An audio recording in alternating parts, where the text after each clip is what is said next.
поносил.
what?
What if there was a Geometry Dash level that was infinite? A level with no ending. It keeps throwing different gameplay elements at you no matter for how long you play it for. Well, Geometry Dash usually has levels with a set time limit to complete. But what if we, let's say, break that limit and create a never-ending level? A level that is infinitely long with 100% randomness in terms of gameplay, design, and also atmosphere. But how exactly am I gonna achieve a random gameplay in Geometry Dash? Let's actually first take a look at how we can achieve infinite gameplay. Well, my first idea was to basically place 8 blocks at the beginning of the level, and then all of these blocks can be individually teleported into the gameplay one by one with a set distance between all of them. And this way we can have an infinite gameplay that basically keeps going to the right. But now, the more fun part, how do we make this random? The first thing we want to do is add a move trigger, which basically moves these blocks by 1 unit. And then all we want to do is generate a random number between 1 and 30. And then we want to trigger this move object as many times as the randomly generated number. And with that done, we have infinite gameplay that is always random. But there are a bunch of random twists that I want to do to these objects later in the level that I'm going to go into in a bit. But there is a tiny problem that comes with this new system that I just made.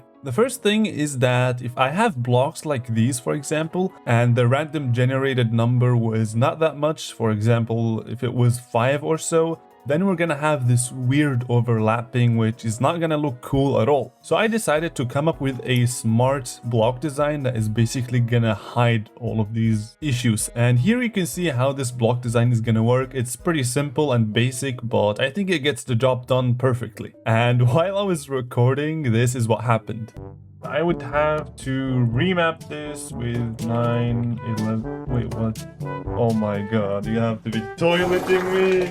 And this one is 11, this one is 7, so 7, 11. Bro, this just has to be a flippin'. Isn't 7-Eleven like a shopping mart or something in like the USA or something? These numbers are insane. I don't know how I got here, but okay.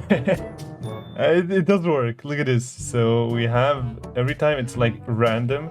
So this time it's like that, and this time you're gonna like climb up a little bit more. As you proceed like farther and farther, it's gonna get a lot harder. And look at this, the block design works perfectly. It looks like it's a block, and you're not gonna see the blocks being generated, so it's probably like gonna be like an intro where it shows you stuff. And yeah, it's working very fine, I guess. I like it. This is not bad. Nice. Okay. Good progress so far. And for the next couple hours, I worked a lot on this system to make it as optimized as possible, you know, using as less triggers as possible, as less group IDs as possible, and so on. And that was done. And I was wondering whether I should make this level basically like small maps that you teleport into, or make it one level that is very huge. So I decided to ask my Discord server, which you should join right now. And they said that I should make it a very long one. So here we go. Boom. Next, I decided to work a little bit visually on the level and spice it up a little bit. The first thing that I did was actually make the background a little bit of a cool looking gradient, like this one, for example. I think this color, these two colors look very, very cool. And I also decided to add a lot of very cool looking particles in the background because particles are epic.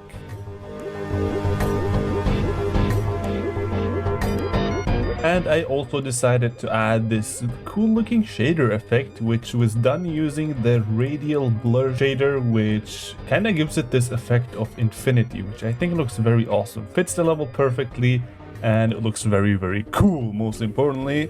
And the final step was to add these cool looking gradient effects, which I think look very cool. It especially fits this theme of this level of, you know, going infinity. And yeah.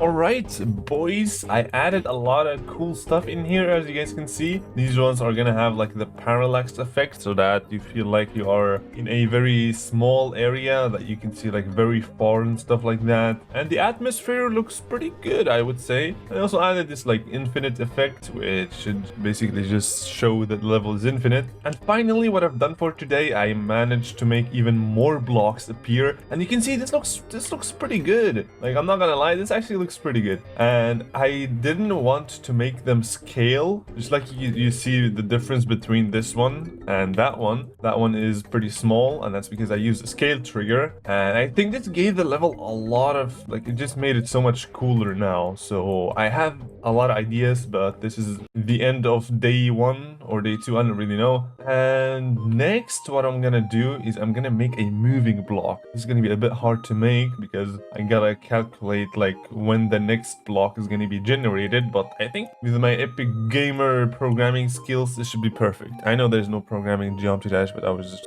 just slapping it by. And on the next day, I decided to follow this tutorial by Indrin to make this very cool looking dynamic